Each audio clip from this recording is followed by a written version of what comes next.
महाराष्ट्र के नासिक जिले के सिन्नर में नई दिल्ली के जंतर मंतर पर छात्रों के आंदोलन के दौरान कथित लाठीचार्ज के विरोध में शिवसेना उद्धव बालासाहेब ठाकरे और महाविकास आघाड़ी के घटक दलों ने आड़वा फाटा परिसर में धरना प्रदर्शन किया। प्रदर्शनकारियों ने नीट, टीईटी और अन्य प्रतियोगी परीक्षाओं के कथित पेपर लीक मामलों की निष्पक्ष जांच तथा केंद्रीय शिक्षा मंत्री धर्मेंद्र प्रधान के इस्तीफे की मांग की।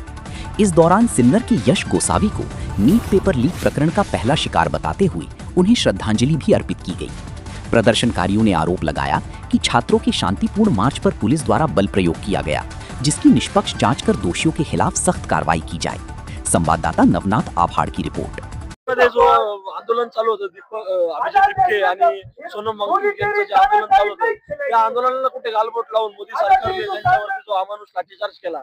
विद्यार्थी तिथे त्यांचं म्हणणं मांडण्यासाठी गेले होते की आज नीट सारखा पेपर जो एनटीए जो पेपर तयार करते नॅशनल टेस्टिंग एजन्सी जी पूर्ण गव्हर्नमेंट सेंट्रल गव्हर्नमेंटने त्यांना हे काम दिलेलं आहे पेपर सेट करण्याचं, त्या एजन्सीकडनं 152 पेपर फुटतात।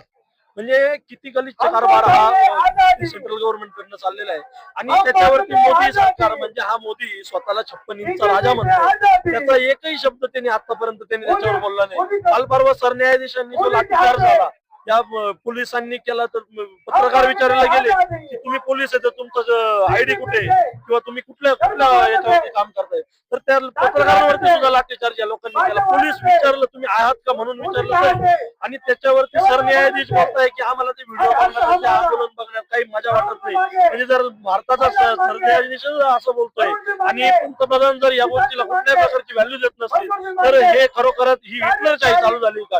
हिटलरच्या काळामध्ये तो एकटा राजा होता पण प्रजेला सांभाळत होता, इथं प्रजेवरच जर लाठीचार्ज चालू होत असेल आणि प्रजेला जर या संकटांपासून जर सामोरं जावं लागत असेल तर मला वाटतं की शाश्वतीला लागलेला आहे। आणि विद्यार्थ्यांनी ज्या शिक्षणासाठी म्हणजे जो पालक आज शिक्षणासाठी जो खर्च करतोय तो वाया जातोय पालकांचा। आज आमच्या एकच मागण्या होत्या की ज्या विद्यार्थ्यांनी आत्महत्या केली त्यांना काहीतरी त्यांच्या घरच्यांना काहीतरी त्यांचं ते सांत्वन हो याच्यासाठी 1 कोटी रुपये त्यांच्या घरच्यांना मिळावे याच्यासाठी हे आंदोलन होतं।